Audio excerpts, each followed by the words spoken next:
में, उसके बावजूद भी ये एसएसपी से मिलने गई, लेकिन साहब इनसे मिलने के लिए 1 सेकंड के लिए भी नहीं आए। मरने के लिए तैयार है उस थाने पे। जी के क्या करेंगे? लाल तो हमारा चला गया, हमको कौन कमा के खिलाएगा, इसको कौन पूछेगा? है गरीब असहाय बेबस लाचार के घर में घुस करके आए दिन दरिंदा गोली मार रहा है। प्रशासन की दादागिरी चल रही है, उसका जमीर बिक चुका है। 3 आरोपी को गिरफ्तार किया गया है, 10 का नाम दर्ज है। और आरोपी क्यों फरार है? अगर फरार है तो कुर्की जब्ती कीजिए, चलाइए बुलडोजर। किस बात का इंतजार कर रहे हैं? अरे सुशासन बाबू नहीं, कुशासन बाबू कहिए, कुशासन बाबू। रसूलपुर की घटना जैसे ही सामने आती है, दरभंगा की समाज सेवी प्रियंका झा भी यहाँ पहुँचती है और हेक्टा फाउंडेशन के चेयरमैन भी यहाँ पहुँचते हैं। आप यहाँ आई हैं, क्या लगता है आपको अपने न्याय दिला पाएंगी इनको? हम पूरा कोशिश करेंगे कि इस परिवार को न्याय मिले। इस बच्चे को हमें आया भी नहीं है, सिर्फ वो गर्भ में पल रहा है और उसके सर से उसके पिता का साया चला गया है। ये उसकी माँ, उस बच्चे की माँ अपनी सुहाग के लिए सभी से गुहार लगा रही है कि लौटा दो या तो मेरे पति को, नहीं तो चढ़ा दो सूली पे उस दरिंदे को, तभी ये अंतिम सांस लेगी। ये इसकी चूड़ी जो है आज अपने पति की गवाही का एक इम्तिहान दे रही है कि मेरे पति को न्याय कब मिलेगी। और आपको मैं बता दूं कि हमारे बिहार में आए दिन घटनाएं घट रही है, ना किसी सरकार की इस पे नज़र है, ना कोई जनप्रतिनिधि का। आपको सबसे आश्चर्य इस बात का लगेगा कि यहाँ अभी तक कोई जनप्रतिनिधि मिलने तक नहीं आए हैं। सरकार के घरेलू मामला है ना, घरेलू मामला। वही बात है कि यहाँ पे तो उनको वोट बैंक बनेगा नहीं, तो यहाँ पे वो क्यों आएंगे? उनको तो जातीय जनगणना करना है, उनको तो वोट बैंक की राजनीति करनी है, बिहार को कैसे लूटना है, जनता को कैसे बेवकूफ़ बनाना है, उस पे उनको ध्यान है। गरीब असहाय बेबस लाचार के घर में घुस करके आए दिन दरिंदा गोली मार रहा है, घर को लूट रहा है, इन सब चीज़ों से उनको कोई मतलब नहीं। प्रशासन की दादागिरी चल रही है, उसका जमीर बिक चुका है, वो दरिंदे के हाथे बिक चुका है। आज इस परिवार को कोई सुरक्षा व्यवस्था अभी तक नहीं दिया गया है। आपको मैं बता दूं कि मीडिया बंदूक को रहते हुए कुछ दूरी पर बंदूक फायरिंग भी हुई थी। प्रशासन को सारा बात पता है, उनके नाक के नीचे सारे कुछ हो रही है, क्यों नहीं कोई बोल रहे हैं? मतलब प्रशासन की मिलीभगत से हो रही है क्या? पूरे मिलीभगत से हो रही है। ना तो एसएसपी संज्ञान ले रहे हैं, ना एसपी संज्ञान ले रहे हैं, नहीं डीएम, नहीं आईजी, नहीं डीआईजी। मैं ये सवाल है मेरा डीआईजी से, सर एक बिहार की बेटी, बिहार की महिला जिसे आप हमेशा सुरक्षा की बात करते हैं, महिला सुरक्षा की सरकार बात करते हैं, नारी सशक्तिकरण की बात करते हैं, इस अवस्था में 7 महीना की बच्चा है इसके पेट में, उसके बावजूद भी ये एसएसपी से मिलने गई, लेकिन साहब इनसे मिलने के लिए 1 सेकंड के लिए भी नहीं आए, इनसे मिला भी नहीं गया। आखिर क्यों? ये पूरी सोची समझी साजिश है। पूरा साजिश के तहत उस दरिंदे के परिवार को बचाने की कोशिश की जा रही है। पैसे से सारे पदाधिकारी को खरीद लिया है, उसका मुंह बंद कर दिया है, उसकी वर्दी जो है वो बिक चुकी है। इसीलिए ये दलाली करने में लगे हुए हैं उस दरिंदे के परिवार को।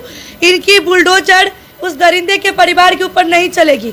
इनकी ताकत, इनकी बुलडोजर की ताकत गरीब असहाय बेबस लाचार के घर के ऊपर चलेगी। आप क्या कुछ कीजिएगा अगर आई हैं इस परिवार के लिए? तो मैं इन लोगों के साथ थाना प्रभारी से अभी बात करने चाहूँगी।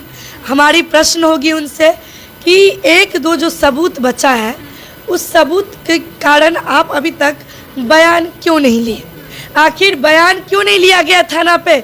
इस लड़की का बयान क्यों नहीं हुई अभी तक? 9 दिन 10 दिन मामला का हो गया, ना कोई सुरक्षा व्यवस्था यहाँ पे आए दिन आ रही है, ना इसका बयान हुआ है। इन लोगों को आए दिन धमकी मिल रही है, जान से मारने की धमकी मिल रही है, कुछ दूरी पर में रात दिन फायरिंग हो रही है और प्रशासन को हर कुछ पता है, अभी तक संज्ञान नहीं लिए हैं। 3 आरोपी को गिरफ्तार किया गया है, 10 का नाम दर्ज है। आखिर क्यों? और आरोपी क्यों फरार है? अगर फरार है तो कुर्की जब्ती कीजिए, चलाइए बुलडोजर। किस बात का इंतजार कर रहे हैं? तो इसीलिए ये तमाम हमारी सवाल होगी। मैं अभी जाऊंगी वहाँ पे मैं बात करूंगी। अगर वो मेरी बात को नहीं माने तो इन लोगों की जो हमारे साथ राय होगी, जो ये लोग कहेंगे, मैं ये अगर ये लोग साथ देंगे तो हम वहीं पे बैठ जाएंगे, जब तक इनसे बयान ना ले ले, जब तक इस परिवार को सुरक्षा ना दे। आप लोग धरना पे बैठने के लिए तैयार हैं? मरने के लिए तैयार है उस थाने पे। जी के क्या करेंगे? लाल तो हमारा चला गया, हमको कौन कमा के खिलाएगा, इसको कौन पूछेगा? कौन है हमको इसका जिंदगी का पार करने वाला? हम क्या करेंगे बताइए? हम अच्छा, वही इन लोगों पे आपको कितना भरोसा है? पूरा भरोसा है इन लोगों पर। प्रशासन पे कितना भरोसा है? बिल्कुल नहीं है। गोली सबके सामने चली है, प्रशासन मानने का राजी नहीं है। हमसे कह रहा है कि आप देखिए। कैसा विश्वास, कैसा उम्मीद, कैसा भरोसा, क्या किया है उन्होंने? आरोपी को गिरफ्तार किया और लोगों का नहीं, फरार है। कुर्की जब्ती किया नहीं, क्यों? इस परिवार को सुरक्षा दिया नहीं, क्यों? क्यों? आखिर ये क्यों नहीं खत्म हो रही है प्रशासन के लिए?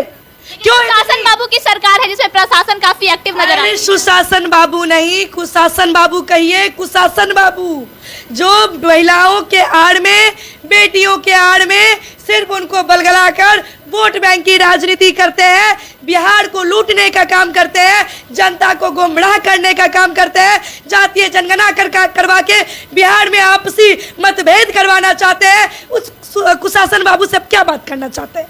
क्या उम्मीद करेंगे हम उनसे? उनकी है कुछ बात करेंगे इस पे? नहीं करेंगे। कहाँ महिला सुरक्षित है? आए दिन महिला के साथ प्रताड़ना हो रही है, आए दिन बेटियों के साथ रेप हो रही है। कहाँ महिला बेटी सुरक्षित है? उनकी बात ना करें। कुशासन बाबू की सरकार है, कुशासन बाबू की ही सरकार रहेगी। धरना पे आप बैठने के लिए तैयार हैं? मैं मरने के लिए तैयार हूँ, ये तो धरना की ही बात है। इस परिवार के लिए आप क्या कुछ कीजिएगा?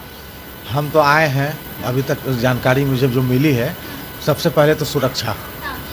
पहला काम है कि जो इतने सारे गोलियां के बारे में सुन रहे हैं कि 3 दिन पहले भी चल रहा है, आज भी चल रहा है, तो पहला सुरक्षा का मांग।